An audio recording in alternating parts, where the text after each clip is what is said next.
Bonsoir à tous et merci de nous rejoindre dans l'info continue ce mercredi 26 mars 2025. Nos réflexions ce soir vont s'articuler autour de quelques aspects en lien avec le rendez-vous fatidique de 2026.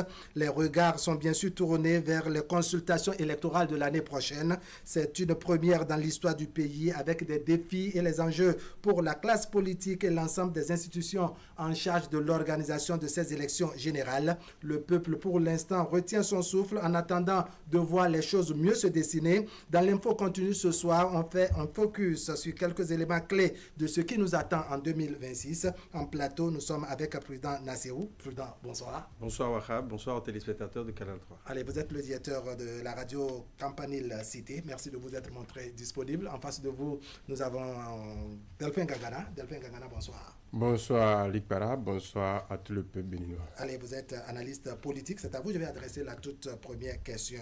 On ne va pas jouer au marabout, mais comment vous entrevoyez 2026 ? Je pense qu'il faut dire que 2026 est un tournant, un grand tournant pour l'histoire politique de notre pays. Ça, on est en train d'aller vers une nouvelle ère pour l'histoire démocratique de notre pays, puisque vous vous souvenez que depuis l'avènement du renouveau démocratique, on organise des élections pratiquement à chaque année. Donc du coup, on n'a pas le temps. À chaque année, pratiquement, on organise des élections. Mais l'organisation des élections générales de 2026, ça va nous permettre d'éviter cette histoire de consacrer ou de concentrer notre énergie sur des élections. Parce que si ce n'était pas qu'on voulait organiser des élections en 2026, une élection générale en 2026, oui, ça veut dire que dans un intervalle de 5 à 6 ans, on sera appelé à organiser 6 élections. Oui. Parce que si on ne l'avait pas fait ici, une élection chaque année. Avec ça, c'est que ça va nous éviter cette tension, ça va nous éviter cette querelle électorale où à chaque fois on passe suffisamment de temps, de l'énergie matérielle, de l'énergie psychologique, de l'énergie morale, de l'énergie financière et de l'énergie même environnementale à dire qu'on organise les élections. C'est que ça va nous permettre de non seulement pousser un ouf de soulagement, mais de dire, parce que la première, pour moi, l'objectif de souveraineté, c'est vrai qu'à part le monnaie, il faut déjà être capable de pouvoir renouveler les gens qui sont appelés à faire des choix, oui, à gouverner votre pays. Il faut avoir la capacité de financer leur renouvellement, oui, de faire le choix, que d'aller chaque fois vers des partenaires internationaux à demander à vous accompagner. Parce que le fait ainsi, c'est que vous leur donnez la possibilité d'influencer votre fonctionnement. Voilà. Oui, Prudent Nasserou, comment vous voyez 2026 ? 2026, sur le plan électoral, ça va être une nouvelle expérience. Expérience au plan, je dirais, politique, pour les partis politiques qui seront dans, je dirais, l'expérimentation des élections générales, premièrement couplées pour ce qui est des législatives et des communales, et la deuxième élection, dans cette année électorale, ça va être l'élection présidentielle. Nous savons tous que tous les partis ne pourront pas présenter de candidats pour l'élection présidentielle. Donc ça va être un exercice test pour certains partis politiques, et pour d'autres, ça va être du formalisme ou du suivisme. Donc en réalité, ça va se passer comme une lettre, me semble-t-il, à la poste du point de vue de l'organisation, puisqu'on a une institution permanente qui s'occupe de l'organisation des élections, l'institution qu'est la Sénat. Après, au niveau donc des formations politiques, le défi va être de pouvoir trouver un personnel politique à même de porter les idéaux des formations politiques et surtout de présenter un programme d'action aux populations relativement, je dirais, aux objets ou aux objectifs en vue, notamment la conquête des communes, oui, et dans une certaine mesure la conquête aussi ou la reconquête pour certaines formations, oui, de l'Assemblée nationale. D'accord. Delphin Gangana, ce n'est quand même pas la toute première fois que les Béninois sont invités aux urnes. Selon vous, 2026 a quoi de particulier au-delà de ce développement de Prudent Nasserou? Oui, 2026 a quelque chose de particulier parce que, c'est-à-dire, retenez que ce dont le peuple a plus peur, c'est le changement. C'est la nouvelle façon de faire. Dès qu'il y a une nouvelle façon de faire, on se dit, mais est-ce qu'il n'y a pas de difficultés? Est-ce qu'il n'y a pas? Est-ce qu'il n'y a pas? Est-ce qu'il n'y a pas? Donc, du coup, la seule manière d'accéder au développement, c'est d'avoir la capacité de changer son mode de réfléchir, son mode de pensée et son mode d'action, histoire de dire, OK, parce que si vous faites toujours la même chose de la même manière tout le temps, c'est que vous n'accéderez pas au au développement. 2026 a quelque chose de très capital parce que, oui, à partir de 2026, on organisera des élections quinquennales. Et non seulement ça, on n'avait jamais fait des élections couplées au Bénin. Donc, du coup, les gens se disent, qu'est-ce que ça va donner? Ouais. C'est pour ça qu'il faut appeler à la participation, c'est-à-dire à la participation de tous les acteurs politiques, histoire de jouer leur partition de sorte à ce que les choses se fassent comme cela se doit. Allez, on va revenir sur cet aspect-là. Vous voyez quoi comme enjeu en 2026? Non, je voudrais quand même rassurer Delphin, puisque ce n'est pas la première fois que des électeurs vont le même jour voter pour deux scrutins différents, même si on est dans le même cadre. Je crois qu'il y a eu dans ce pays des élections municipales, communales et locales, où on a eu 2 bulletins. Ça va être le même exercice. Pratiquement. Oui, ça va être le même exercice. Puisque le même jour, on va élire les députés, on va élire les conseillers communaux et municipaux. Oui. Donc cet exercice, pour moi, c'est du déjà vu. C'est du déjà vu. J'ai fait référence à cette élection où les électeurs, j'ai voté, donc les électeurs avaient 2 bulletins. Au plan communal, on fait son choix, et au plan local, on fait son choix. Ça va être la même chose. Maintenant, les enjeux dont vous parlez, c'est déjà l'organisation au niveau des formations politiques. Parce que la loi prévoit que les listes de candidature pour les élections législatives et communales puissent être déposées 60 jours avant le scrutin, et pour la présidentielle 180 jours. Si nous prenons le cas de ces élections législatives et communales, les 60 jours, ça suppose que c'est la date butoir. Et donc en amont, il faut, je ne sais pas quel va être le mécanisme, est-ce que nous allons être toujours dans les cooptations qu'on a souvent observées, ou est-ce qu'il y aura des primaires? Ça, il revient au parti d'en décider. Mais après, qu'il faut retrouver tout ce personnel politique à jour d'un certain nombre de pièces constitutives de l'élaboration des dossiers, les quitus fiscaux, c'est là tout le défi, voilà, les casiers judiciaires et les actes, je veux dire, identitaires. Donc, l'état civil, tout ça, il faut réunir ces documents, pouvoir les faire valider au niveau de sa formation politique et surtout au niveau des institutions chargées de l'organisation. Il y a, me semble-t-il, un logiciel que la Sénat va mettre à la disposition des partis politiques pour que chacun ne soit pas là à procéder comme à l'ancienne. Donc ça aussi, c'est une nouveauté que la Sénat apporte dans l'évolution et la construction des dossiers au niveau des formations politiques. D'accord. Pour la classe politique, c'est quoi les enjeux en 2026? Oui, pour la classe politique, c'est quoi les enjeux? Mais je vais revenir sur ce que mon cher Prudent vient de dire, que c'est du déjà vu. Non, ce n'est pas totalement du déjà vu, parce que les élections municipales, communales et locales, c'est sur la même ligne. Mais les élections législatives et communales, municipales, ce n'est pas la même chose. Parce qu'ils vous souviennent que nous avons assisté à une pratique où vous pouvez être député ou vous pouvez être maire et aller aux élections communales, et que si vous gagnez là-bas, vous choisissez, vous faites un choix. Mais pour cette fois-ci, ce n'est pas la même chose. Ce n'est pas la même chose, parce que si on fait la même chose, et ça, je pense qu'on va revenir sur ça, si on fait la même chose, on risque d'avoir des tas de postes vacants, parce que si vous allez aux élections communales, aux élections législatives en même temps, et aux élections communales avec les mêmes suppléants, c'est que quand vous allez gagner peut-être un autre poste, vous allez choisir, c'est que en cas de décès ou en cas de quoi, c'est qu'il y aura suffisamment. Donc ce n'est pas la même chose. Et puis non seulement ça, la composition même de la liste ne serait pas la même chose. Donc du coup, il faut faire beaucoup attention. Même des doublons. Des doublons. Donc du coup, ce n'est pas du déjà vu, totalement du déjà vu. C'est vrai qu'on a organisé des élections communales, municipales et locales, mais ce n'est pas la même chose que exactement.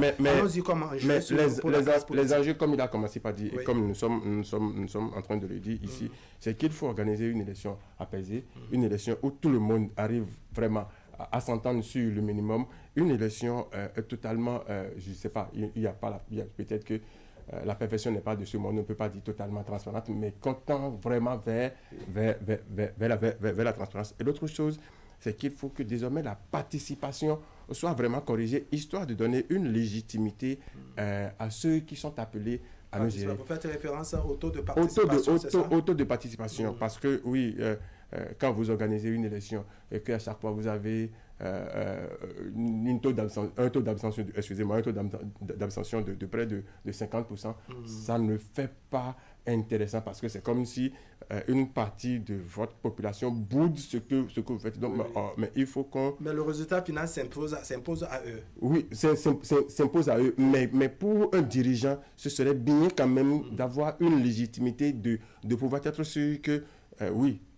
son peuple est en accord avec ce qu'il Ça m'amène à poser la question à Prudent Nassero de savoir pourquoi dans les réflexions du législateur, on n'en est pas arrivé, n'est-ce pas, à situer un taux de participation qu'il faut avoir avant de valider, je dirais, une élection au Bénin. C'est un choix du législateur béninois qui conforte, on va dire, la légitimité des élus, même si le taux de participation est faible. Il y a certaines démocraties où le modèle de représentativité est un indicateur majeur, je dirais, du renouvellement des mandats. Ce n'est pas le cas au Bénin, parce qu'on sait que quand on parle d'élection, il y en a qui, par incivisme, ne s'engagent pas, ne s'impliquent pas, ne s'investissent pas, même si le bureau de vote ou le poste de vote se trouve devant leur maison. Ça, c'est un fait. Et certainement, quand on voit aussi les ressources que l'État investit dans l'organisation des élections, ça va être, je dirais, très compliqué de remettre une élection en cause du fait de la faible participation. Et pourtant, les États gagneraient à justement travailler à une forte participation sous nos tropiques des populations lors des élections. Mais après tout ça, c'est également un travail au niveau des formations politiques, non?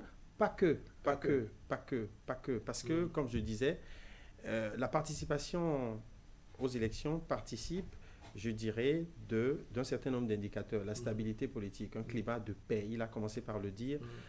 Il faut qu'au niveau des formations politiques, le débat soit un débat sain, qu'on ne soit pas dans les invectives, et surtout au niveau de l'État, que la garantie, je dirais, de l'indépendance et de la séparation des pouvoirs puisse être totalement consacrée et qu'on ne soit pas là à voir derrière les actions de l'État ou du gouvernement un prolongement des partis politiques. D'accord. Delphin Gagana, je voudrais vous entendre sur cette question que je faisais tout à l'heure à Prudent Nassero, savoir pourquoi le législateur, dans ses réflexions, n'a pas fixé un taux de participation qu'il faut atteindre avant de valider une élection dans le pays. Oui, et il a si bien dit, parce que si vous regardez les sous que vous dépensez, non seulement vos maigres moyen, s'il faut commencer par faire la remise en cause des élections à cause de la faible participation, c'est que ce serait vraiment difficile.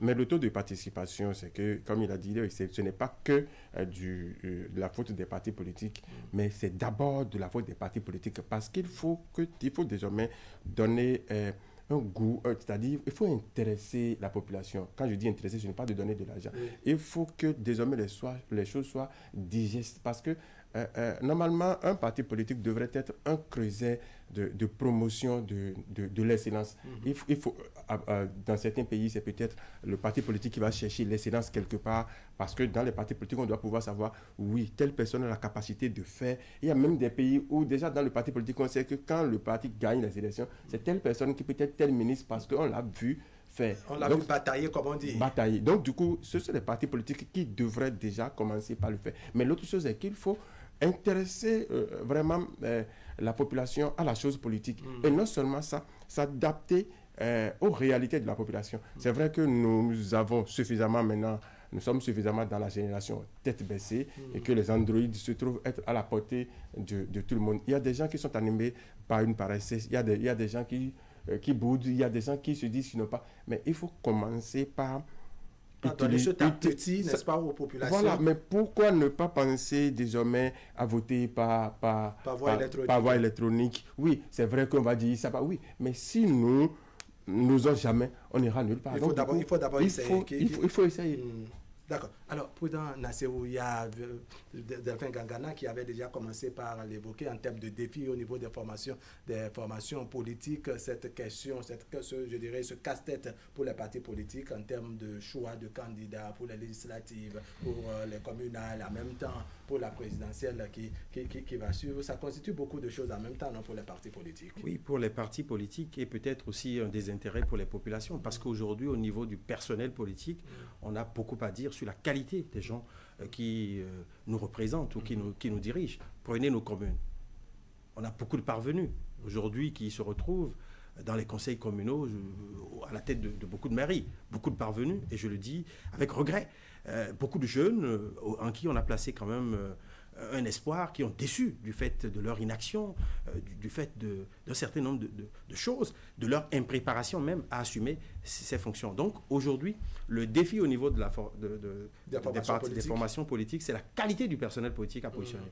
Et malheureusement, le militantisme manque et a déserté le forum. Au sein des partis politiques, on a de petits opportunistes qui savent faire les couloirs et qui se repositionnent à chaque élection, qui sont pratiquement vides, qui ne connaissent même pas les enjeux au plan même, je dirais, législatif, pour ce qui est de certains élus au Parlement, les enjeux au plan, je dirais, local pour ce qui est de certains conseillers communaux. Donc, c'est véritablement des défis qui s'imposent aujourd'hui aux formations politiques dans le recrutement. On me parlera de militantisme, mais en fait, les formations politiques doivent aussi travailler comme des dénicheurs de talent, comme des sélectionneurs en équipe nationale. C'est-à-dire sélectionner ceux qui peuvent faire gagner le parti politique. Qui ont des idées. Qui ont des idées également. Qui ont des idées. Parce que il ne faut pas compter que sur la mobilisation. D'accord. Désignation des candidats, véritable casse-tête pour les partis politiques, Delphin Gangana. Oui, véritable casse-tête parce que, comme il a dit, des fois on se plaint de ce que les anciens ne veulent pas laisser la place, mais les nouveaux qui viennent, les jeunes qui viennent, déçoivent. Donc, du coup, on se dit, ok, c'est difficile. Est-ce qu'il faut toujours continuer à dire les anciens ne veulent pas laisser la place? Est-ce qu'il faut promouvoir?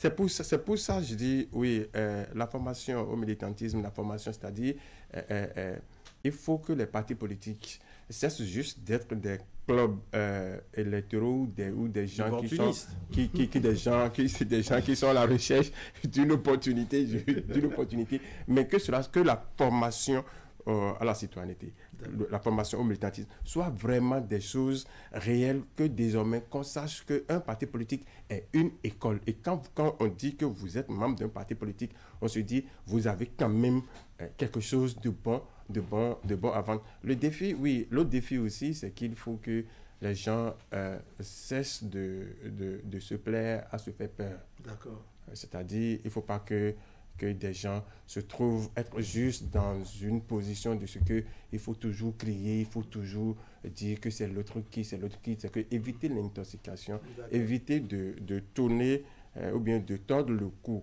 à nos dispositions. C'est pour ça que je profite même pour lancer un appel, que cela soit les politiques, que cela soit la société civile ou que cela soit les journalistes. Quand quelqu'un veut parler d'une disposition ou qu'il veut parler de la loi électorale, il faut que l'intéressé lit la disposition avant d'interpréter, parce qu'il y a tellement trop de désinformation, de commentaires parfois qui ne cadrent pas avec ce qui est inscrit directement. D'accord. On revient toujours sur ces enjeux et ces défis au niveau des formations politiques. Qu'est-ce qui vous gêne, vous, Prudent Nasseo, en termes, je dirais, de choix des candidats pour ceux que vous qualifiez de parvenus et autres? Quel est le véritable problème qui se pose si ces personnes, par exemple, peuvent faire gagner, je dirais, au sein d'une circonscription électorale ou bien au niveau d'une commune et autres? C'est normal qu'on puisse positionner ces gens de personnes, non? Non, pour la plupart, si vous prenez les chiffres, évidemment. Delphin le disait tout à l'heure. Si au niveau du personnel des formations politiques, nous avons de grands électeurs ou des personnes qui drainent du monde, ça se serait su à travers le taux de participation. D'accord. Hein? Leur valeur intrinsèque se résume à ce faible taux de participation. Et c'est ça, le premier indicateur qui montre que dans la plupart des cas, les castings ne sont pas bien faits. Évidemment, vous me demandez qu'est-ce qui me gêne si ils arrivent à mobiliser des gens. Il y a beaucoup de candidats par défaut. D'accord. Par défaut, parce que si vous prenez aujourd'hui le personnel politique, beaucoup de gens ne veulent plus aujourd'hui militer dans les partis politiques. Beaucoup de gens ne veulent pas militer dans les partis politiques. Et généralement, ceux qui y vont, c'est ceux qui visent des intérêts, de petits intérêts, qui occupent le terrain. Mais dès lors qu'ils connaissent l'ascension, ils tombent en léthargie, ils ne font plus rien pour le parti politique, ils ne pensent qu'à eux, et vous les entendrez dire de façon informelle qu'il a suffisamment mis de l'argent et qu'il veut capitaliser. Donc ça aussi, c'est un frein à la mobilisation au niveau des formations politiques. Donc aujourd'hui, le défi, c'est aussi un défi de représentativité. Puisque ces élus-là sont élus pour accomplir des missions au niveau des conseils communaux. Donc il faut prendre les débats en session, aussi bien dans les sessions communales qu'au niveau de l'Assemblée aujourd'hui. Combien de députés animent, prennent position sur les sujets et sont au fait des grandes questions, des grands sujets, je dirais, liés à la vie de notre nation. Les questions futuristes, les questions de l'intelligence artificielle, les questions de changement climatique, les questions des énergies renouvelables. Ça, ce sont des débats qui doivent engager nos dirigeants. Mais vous ne les sentez pas, vous ne les sentez pas vous, autant. Vous allez les sentir où? D'accord. Alors, Delphin Gangana, est-ce que vous avez la même appréciation de la situation? Et quand vous regardez, je dirais, les différentes formations politiques, est-ce qu'il n'y a pas d'abord de problème au sein de ces formations politiques? Est-ce que certains leaders ne sont pas contestés pour que cela puisse, je dirais, dégénérer, que cela puisse créer des frustrations au sein même de la formation politique? Bon, il faut dire que on ne peut pas changer tout d'un coup tout ce qu'on avait comme tas ou donc du coup oui, il y a quelque chose qui se faisait, il y a quelque chose qui se fait actuellement et ce qu'on va améliorer parce que oui, avant pour la jeunesse ou bien pour certains c'est que on va à la politique pour s'enrichir. Donc du coup on ne peut pas dire que tout d'un coup ça va changer automatiquement et que c'est fini parce qu'ils vous souviennent qu'avant les gens peuvent être députés à l'Assemblée jusqu'à leur mort, mais depuis 2021 ou depuis 2019 mais depuis 2020 je crois, je me rappelle plus mais on a désormais limité le mandat du député juste à deux fois renouvelable, donc du coup c'est que quand il fait 3 fois c'est qu'il sort et on a constaté qu'en 2019 les anciens qui étaient des agents pratiquement permanents du Parlement, on a constaté qu'il y a une bonne partie qui se retrouve être hors. Donc du coup, c'est qu'on ne peut pas. Il faut faire un genre d'usage acido basique vraiment équilibré, histoire de pouvoir dire oui, il y a du bon quelque part qu'on va retenir, il y a du mauvais quelque part qu'on va corriger. La jeunesse qui des fois arrive à avoir l'opportunité, mais qui très tôt nous donne le contraire de ce qu'on espérait. Oui, c'est parce que dans l'action, peut-être, ils oublient parfois qu'il faut tenir le cap, histoire de ne pas fléchir. C'est humain. Donc, je suis sûr que les partis politiques, les formations politiques seront appelées à les suivre, à les accompagner, à les coacher, parce que, oui, quelqu'un qui vient fraîchement, je prends un diplômé qui vient fraîchement d'avoir un boulot et qui a de l'argent et que si personne ne l'oriente, peut-être qu'il va passer son temps à dormir dans les bars ou à faire ça. D'accord. Allez, que dire maintenant de la question sécuritaire, des défis sécuritaires? Non, les défis sécuritaires incombent à l'État. Mais sur la question des défis sécuritaires, moi je crois que l'implosion partirait de quelque part. Et Delphin a commencé par le dire. Est-ce que les formations politiques n'ont pas, je dirais, une responsabilité, puisqu'on parle de production collective, de production collective de sécurité. On produit ensemble la sécurité, on ne va pas tout mettre, je dirais, au coût de l'État, non?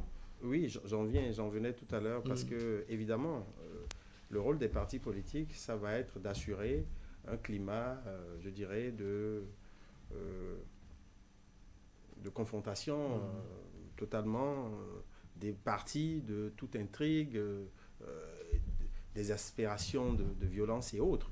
Et ça a commencé à travers les réseaux sociaux, parce que quand vous lisez aujourd'hui les réseaux sociaux, vous supprenez qu'on observe une escalade verbale de part et d'autre, hein, d'un certain nombre de gens qui se sont investis dans cette occupation ces dernières années, ces derniers mois.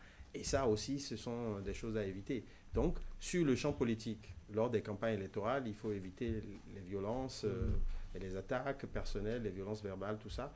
Et maintenant, comme j'ai dit, le rôle de l'État, c'est de garantir une certaine stabilité politique qui pourrait permettre à tous les électeurs du nord au sud, justement, de pouvoir aller voter dans les bureaux de vote. Et ça, sur ce plan, la garantie de la sécurité incombe totalement à l'État et il joue bien son rôle, me semble-t-il. D'accord, maintenant on parle de coproduction, je dirais, de sécurité. Comment vous envisagez, je dirais, cette cohabitation entre opposition et mouvance, puisqu'on se dit les clashs des deux côtés ne vont pas manquer, non? Oui, opposition et mouvance, mais il faut, moi, je préfère prendre tous les acteurs parce qu'il faut que chacun des acteurs donne la garantie nécessaire de sa volonté ou de son désir d'obtenir quelque chose de paisible. Parce que si l'autre prend et que l'autre lâche, c'est que ça pourra pas. J'en veux pour preuve que vous souviennent qu'en 2011, on va pas faire l'histoire, mais il est quand même utile de rappeler l'histoire de pouvoir. En 2011, quand on avait commencé la confession de la LEPI, l'opposition d'alors avait demandé qu'on fasse une pause, histoire de faire un audit, mais non seulement à une fin de non-recevoir, mais ils ont été gazés. Mais on a constaté quand même déjà qu'en 2021, Ravip a donné déjà une liste qu'on a utilisée pour les élections présidentielle de 2021. Mais en 2023, pour les élections législatives, l'opposition avait demandé qu'un audit soit fait et il y avait une représentation. C'est-à-dire il y a un comité de délégués de chaque parti politique avec la société civile qui avait audité, qui avait vérifié, mais ils avaient dit, leur conclusion c'était que même si ce n'était pas le rail, même si ce n'était pas déjà ce que l'on souhaite, mais c'est quand même acceptable. C'était un pas quand même. Et puis qu'ils vous souviennent que dans le dernier trimestre de l'année 2023, c'est-à-dire l'année même d'élection, l'opposition est revenue encore à la charge en demandant à faire l'audit, mais le pouvoir en place a quand même donné cette garantie de ce que vous allez faire l'audit, non seulement faire l'audit, si vous n'avez pas les moyens. L'audit a même lancé, le comité a été mis en place. Et voilà, donc si vous n'avez même pas les moyens, je vous donne les moyens. Et pour joindre à la parole, les moyens ont été donnés, la caution a été donnée, l'onction a été donnée pour que cela soit fait. C'est déjà la preuve de ce que, oui, il faut qu'on aille à l'apaisement. Il faut que, même si on est en opposition, il faut que l'on se retrouve et puis s'entendre sur le minimum pour ne pas jeter... S'entendre sur le minimum, clash entre opposition et mouvance, vous voyez les choses comment pour 2026? Bon, il n'y a rien à craindre, puisque généralement au sein des formations vous trouvez politiques... que c'est de bonne guerre et qu'on est déjà habitué? Bien sûr, au niveau des formations politiques, on est habitué.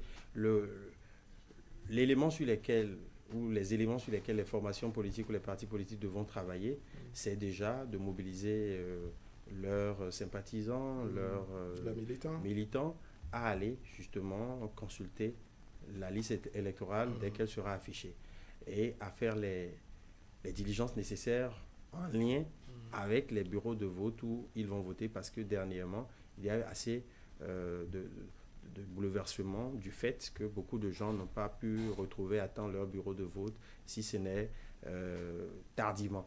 Et ça a empêché beaucoup de nos compatriotes, ça ne leur a pas permis de voter. Donc, à corriger pour éviter des soulèvements. Le défi aujourd'hui, c'est d'investir les centres où ces listes-là vont être affichées, d'aller les observer et d'apporter en temps réel les modifications et les corrections nécessaires pour que le jour du vote, vous puissiez très tôt déjà savoir où vous allez voter et vous assurer que vous pourriez accomplir votre devoir civique. Ça, il me semble important que les partis politiques puissent jouer ce rôle, mais en même temps aussi la Sénat et l'État dans, je dirais, la sensibilisation, la mobilisation. D'accord. Votre mot de conclusion, le temps est vite passé. Oui, le temps est vite passé. Il y a un aspect sur lequel je l'ai souhaité qu'on échange, mais on ne l'a pas abordé, c'est sur une supposée non-remise de feuilles de dépouillement qu'on a commencé par D'accord, je préfère qu'on se donne le temps pour pouvoir vraiment élaborer sur cet aspect-là, parce que bon, il y a beaucoup de choses à dire également à ce niveau. Donc c'est pour ça que je dis, il faut que chacun joue franc jeu, même si la politique,